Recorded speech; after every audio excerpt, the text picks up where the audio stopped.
Stupid captain. Bo kicked his superior officer as he lay gasping on the frozen ground. Get up or I'm leaving you here for the aliens. There was no answer except for Sarge's labored breathing. Fine. Suit yourself. Just don't rat us out to the aliens.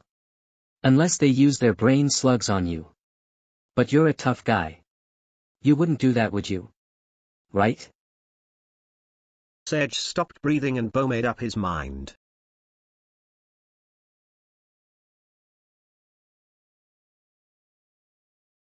Back aboard the Ravaged Star, Mo was able to use the ship's more powerful scanners to get a better look at the anomalous energy reading. He threw an image up on the main screen. It looked like a swirling purple vortex. Bo arrived back at the ship freezing in his boots. He hopped up the boarding ramp all alone. Then joined the Master Sergeant in the cockpit. You made a wise choice, kid. He was a goner. Now let's boost it off this ice rock. As Mo started pushing buttons, breaking the Ravaged Star back to life, Bo looked out the window. He was worried about Sedge and what the captain might reveal to the aliens when they captured his dead body. 3, 2, 1. Here we go. Mo lit the engines and gently lifted the ship off the ice. Look. It's an alien. A shadowy figure appeared outside looking up at them. Screw it. Here we go. Belay that order. A familiar voice sounded in their calms. It was Sedge standing outside waving at them. Soon they were all back in their seats blasting off the tiny moon. The Ravaged Star soared up into the aurora-filled sky.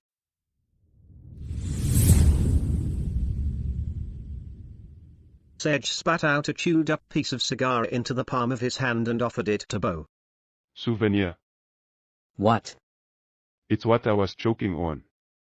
You dislodged it when you kicked him. Thanks. You deserve it. Bo took the cigar butt and stowed it away on one of his utility belt pockets for later use. Glad you're back, Captain. Mo did not sound too pleased about it, however. We'll talk about this another time. For now, just get us the hell out of here. You got it, Captain. Mo grabbed the main engine throttle and shoved it all the way forward. Their nuclear fusion drive came to life and breathed a hydrogen plasma blast out the rear nozzle.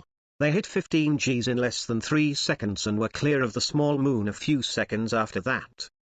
Even under the high G load, the Jupiterians were able to move around and flip their switches without breaking a sweat, thanks to centuries of genetic engineering. Despite their acceleration, the phenomenon continued to gain on their position.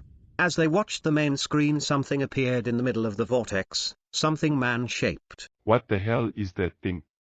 Mo zoomed the screen all the way in.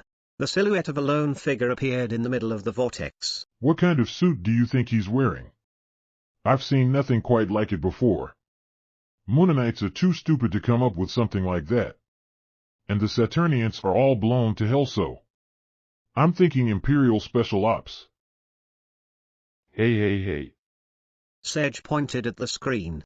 Behind the floating figure a strange green blob appeared. Then another and another.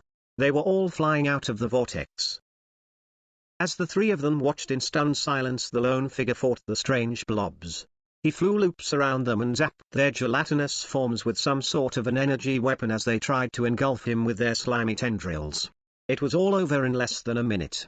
The blobs were blasted to bits and the remains corralled back into the vortex, where they exploded in a blinding flash. Bo's jaw dropped. Oh. My God. Sedge pointed at the screen where the figure had reorientated itself and was now rocketing directly to them. I see it. Mo tapped a few keys on a red side panel and a tiny joystick popped up beside it. Don't worry. The scattergun will take care of our little friend here. Sedge pulled a thin pistol out of its hiding spot below the main console. I'm not taking any chances. Mo wasn't an expert marksman, but he didn't have to be. The scattergun shot out a cloud of high-velocity metal spikes meant to rip apart the soft parts of any enemy's spacesuit. At least that was the theory. He fired several barrages at the advancing enemy, but missed each time. The strange adversary easily dodged each volley and continued to gain on them. Bo was up and at the engineering station in the back of the cockpit. I'll rig the fusion drive to blow in case we get boarded. Sit your ass down, Lance Corporal. That's a direct order. Sedge flipped up a safety latch, revealing the ship's panic button. Prepare for a hard ride, gentlemen. I'm going to drop a nuke on that bastard. He mashed his thumb against the large red button in the middle of the console. Nothing happened. Instead of launching a nuclear bomb at the enemy, the ship made a terrible lurching sound. Sedge looked around, confused. The nuke must be stuck on the launch tube. What did you do, Bo? What? The Master Sergeant, however, was more interested in what had happened to the figure who had vanished from his screen. Where are you, my little friend? Missing something? A strange, unfamiliar voice asked behind them. The voice came from a mysterious intruder in the back of the cabin who was holding an important-looking piece of engine hardware in his hand. Without looking up from the engineering console, Bo took the sparking gizmo from the stranger. Thanks. Just what I was looking for. Neither Sedge nor Mo were in the mood for banter and were leveling their respective weapons at the intruder, Sedge his long pistol and Mo his carbine hip gun. Before either of them could pull the trigger, there was a flash and their guns disappeared. The intruder held up their guns in his hands like they were infected with nebula space fever. Do these things really fire bullets? How quaint! Compared to the standard Jupiterian, the intruder was indeed scrawny. Barely over 180 centimeters tall and skinny as a lamppost, their adversary wore no spacesuit of any kind. Instead, he had on a dope-looking trench coat, jeans and a t-shirt. The only article of clothing out of the ordinary were his boots, shiny black and glowing blue. The glow was dazzling and sparked intermittently. Bo finally realized that something funny was going on and looked up to see the strange intruder standing there with his teammates' weapons floating randomly about the cabin. That's so cool. Bo was practically drooling. He hadn't seen anything quite like this, since resting on television had been outlawed. Sedge and Mo, now brandishing knives, lunged for the intruder. There was another flash and their knives disappeared simultaneously. A third flash left the two ex-Marines tied up in their seats at the console.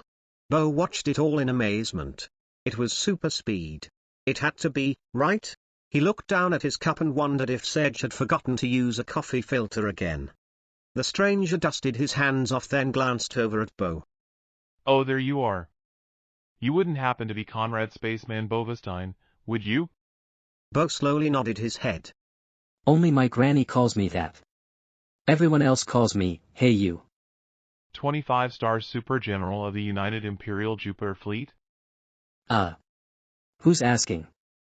I'm the Glade Runner, de facto leader of the Agents of Destiny, from the amazing year 102,701.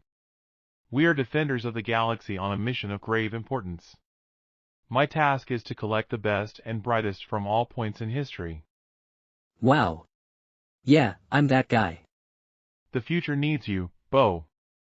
I am assembling a team of history's greatest heroes to save the galaxy.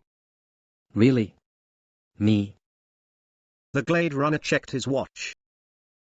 Seems I arrived a few years too early. No matter. You don't know it yet, but you are destined to become 25-star Super General Bo Bovastian, the greatest military mind in human history. My time device was off by less than 1% and I ended up a bit too early, but there's not enough time for a retry. Sedge and Mo glanced at each other, both dumbfounded into silence. Yeah, I have been known to kick some ass from time to time. The Glade Runner put his hand on Bo's large shoulder. Greatness in a person comes from inside, not some official designation or badge. I believe in you, Bo. Do you believe in yourself? Before Bo could say anything further, Mo spoke up. Don't do it, Bo. This guy's obviously a con man. But he's got super speed. Super speed. And look at those boots. I can't say no to those boots. Sedge shook his head. You'll regret it, kid. We're about to cash in on the smuggling job of a lifetime. You can retire to Io and have all the little Moonlight kids you want. The Glade Runner continued to look at Bo with a confident smile and warm blue eyes. What do you say, Bo?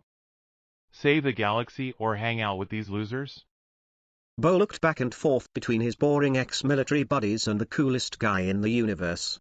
The choice seemed obvious to Bo, but he had to make sure. He was done making bad decisions. Bo was ready to turn his life around. And it all depended on the answer to one very crucial question.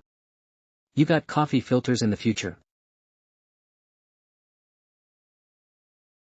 Sedge and Mo would later say Bo smoked too much in his helmet and died when his suit's air filtration gave out.